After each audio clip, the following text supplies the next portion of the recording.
You Are the Placebo. That title, it really makes you think, doesn't it? Like, are we really in control of our health that much? It's a powerful idea, that's for sure. And Dr. Joe Dispenza, he really dives deep into it in this book, using science, real stories, the whole works. And that's what we're going to do today, too, right? Really explore this whole placebo effect thing, how it can rewire our brains, lead to all sorts of crazy outcomes. Yeah, and we're going to start with a story, kind of a tragic one, actually, about a man named Sam Lond. He diagnosed with esophageal cancer, and sadly, he passed away. But there's a twist, right? I mean, that's not the whole story. Right, the autopsy it showed the tumor was tiny, not even lethal. It's almost like, well, it's like he died from thinking he was dying. Whoa. Okay, so this nocebo effect you mentioned earlier, that's what this is. Like the opposite of placebo, where something Hmm. harmless can actually hurt you because you think it's gonna. You got it. Mm. It shows just how strong our beliefs can be, how they can actually affect our health, for better or worse. Okay, so it's not all doom and gloom then, right? There must be some positive examples Oh, too. yeah, tons. The book talks about this man. He was accidentally given a placebo instead of an antidepressant. Wait, a placebo? Like a sugar pill? Exactly. Mm. But get this, he had all the symptoms of an overdose, all the classic signs, everything, until they told him the truth. And then? Symptoms gone. Poof. Just like that. No way. That's wild. But what about like real healing? The kind where you're given something that's not medicine at all, but you get better anyway? Oh, the book has stories about that too. Like Mr. Wright, he had terminal cancer. They gave him a drug called crobiozin. Cribiozin. And Mineral oil, just plain old mineral oil. no way. So you got a placebo, basically. But his tumors, they went into remission. And when they came back, get this, they vanished again, even after they injected him with just plain water. Hold on, he got better twice with a placebo? Well, that's What's that telling us about this whole placebo thing? it seems like his belief, the doctor's confidence, all of it, it triggered something in his body, some kind of self-healing response. So it's not just the substance, it's the belief that matters. Right. And there's research on fake surgeries, too. Hmm. People with fake knee procedures, they feel the same pain relief as those who get the real surgery. Wait, really? Placebo surgery? People are getting better from that. Yep. This is making some doctors rethink things, raises a lot of questions, even ethical ones, about how powerful the mind really is. I'll say, but this mind-body connection, it's not exactly new, right? I mean, we've always had stories about miraculous healings, the power of faith, all that stuff. Oh, absolutely. From biblical times to today, we have people going to Lourdes and all that. There's always been this idea that the mind can heal the body. So when did this whole placebo thing become, a scientific thing? Well, you could go back to the 1700s. This guy, Franz Mesmer, he used something called animal magnetism to, well, it caused these therapeutic convulsions in his patients. Animal magnetism. Sounds kind of out there, like something from Star Trek. Right. But even though they disproved his methods, he kind of opened the door for understanding this power of suggestion, how it can actually affect us physically. So he was like an accidental pioneer. You could say that. Then in the 1900s, Walter Cannon, he studied voodoo death, how fear and isolation can really mess with your body. So even bad vibes can cause physical problems. Exactly. Which brings us to stress, right? How it plays a role in so many diseases. So we're seeing a pattern here, whether it's positive beliefs like with placebos or negative stuff like stress and fear. Our minds are really powerful things. Definitely. And then there's Norman Cousins. He literally laughed himself to health. And Dr. Herbert Benson, he showed that meditation could help with heart disease risk factors. So using good vibes and practices to get healthy, interesting. And then there's Dr. Fabrizio Benedetti. He's a big name in this field. He showed that placebos, they can actually trigger the same changes in the brain as real drugs. What? So like a sugar pill can have the same effect as, I don't know, aspirin or something, just because I think it will. The research says yes. Yeah. It's all about priming the brain to expect a certain outcome. That's key to the whole placebo response. Okay, so we've seen the power of belief in action, learned a bit about the research, and now we're starting to get into how the brain is involved. But how does it actually work, like the nuts and bolts of it all? How does a placebo actually rewire our brains? That's the million-dollar question, isn't it? And that's what we're going to dig into next time, the science behind all of this. Get ready for some seriously cool stuff. So when we talk about, like, The biology of this whole placebo thing, it Yeah. gets really interesting, like we're peeking behind the curtain. Yeah, I mean, if our beliefs are really that powerful, how does that actually play out in our bodies? What's going on at the cellular level? Right. Well, there's this concept of conditioning. Remember Pavlov's dogs, the whole bell and drool thing? Oh, yeah, classic example. The dogs learn to connect to the bell with food, so eventually they'd start drooling just from hearing the bell, even if there's no food. Right. So basically, by repeatedly associating a stimulus, like that bell, with a response, like drooling, you create this automatic reaction. And that's like the basis of learning in our brains. Okay, but how does that tie into the placebo effect? Are you saying our brains can be, like, trained to heal? In a way, yeah.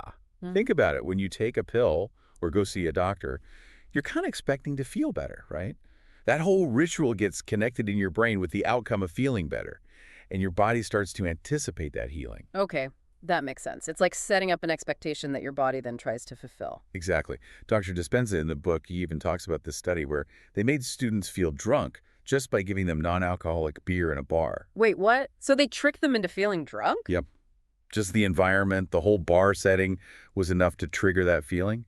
Their brains had learned to associate that setting with the effects of alcohol, so even without the actual alcohol, their bodies responded. Wow, that's both amazing and kind of scary.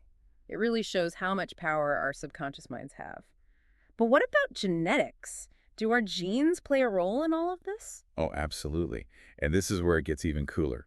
Our genes, they're not fixed. They're more like dynamic. They respond to our experiences, our environment. Wait, are you saying our genes can actually change? Well, not the genes themselves, but how they express themselves. That's where epigenetics comes in. Okay, that sounds complicated. What does that mean exactly? Think of it like a dimmer switch on a light. The dimmer doesn't change the bulb itself, but it controls how bright the light is, right? So epigenetic changes, they don't alter the DNA, but they affect how those genes get turned on or off, like how active they are. So our environment, our lifestyle, even our thoughts, they can all affect how our genes express themselves. You got it. And Dr. Dispenza, he gives some wild examples in the book.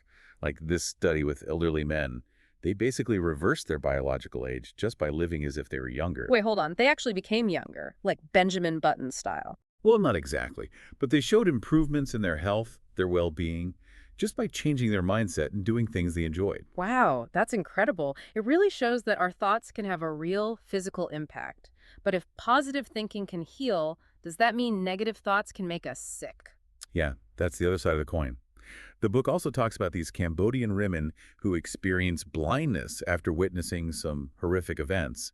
Their trauma, the emotional stress, it seemed to trigger this physical response in their bodies. That's so sad, but it also reinforces this whole mind-body connection thing. Our emotions really do have a physical impact. Definitely.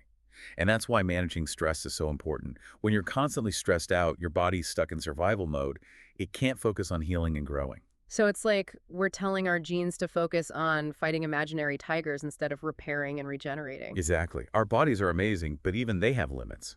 All of this is so fascinating. It almost sounds too good to be true. Can we really use this placebo effect intentionally? Can we actually choose to heal ourselves?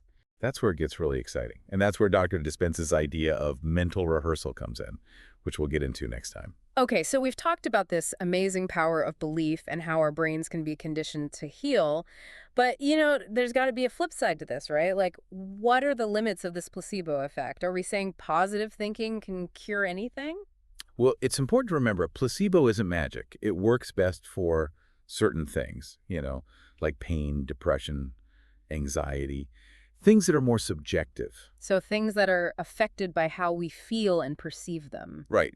For things like, say, a tumor or an infection, a placebo might help, but it's not going to be a cure on its own. You got to be realistic. The mind and body are connected, but it's not about replacing real medicine with just thinking happy thoughts. That makes sense. But speaking of real medicine, doesn't this raise some ethical issues? Like, is it okay to kind of trick our brains into healing? Yeah, that's a good point. There's definitely debate about using placebos in medicine, especially if the patient doesn't know. But what we're talking about here is different. It's about you tapping into your own potential, you know, using your beliefs to work with traditional treatments, not instead of them. So it's more about being an active participant in your own healing, working alongside your doctors and all that. Exactly. It's not about rejecting medicine. It's about using everything we have, both traditional and this mind-body stuff, to get healthy. Finding that balance is key, I guess. Totally. And that balance is going to be different for everyone. It's about talking to your doctor, understanding your options, and making choices that feel right for you. Okay, so there are nuances, limitations, all that. What about the skeptics, the people who think this is all just, mumbo jumbo? Oh, there's always going to be skeptics. They're out there for everything. But think about it. We don't fully get how gravity works either, but we don't deny it exists, right? Right, just because something seems mysterious doesn't mean it's not real. Exactly. And with the placebo effect, we've got tons of research, case studies, even brain scans showing how our brains change. It's not just anecdotal, there's real science here. So it's not just wishful thinking. There's proof that our beliefs can affect our biology. Absolutely. And we're just scratching the surface. As we learn more about the mind-body connection, who knows what we'll be able to do with this. The potential for healing is huge. Well, this deep dive has been incredible. We've talked about amazing stories, the history, the science, even some practical techniques. What a ride. It's been a fascinating journey, for sure. And I think the biggest takeaway is that this "You Are the Placebo" thing, it's not just a catchy title, it's a call to action. It's about recognizing how much power we have over our own health. It's about owning our healing journey, not just being passive and hoping for the best. We can actually shape our reality. Right. And it all starts with understanding how connected our minds and bodies really are. So, what does all this mean for you listening out there? What really hit home? Now that you've seen the science, the possibilities, what miracle are you going to create for yourself? Remember, the most important journey is the one you take within yourself. It's about discovering your power and using it. And who knows? You might just surprise yourself with what you're capable of. Keep exploring, keep believing, and keep diving deep. See you next time.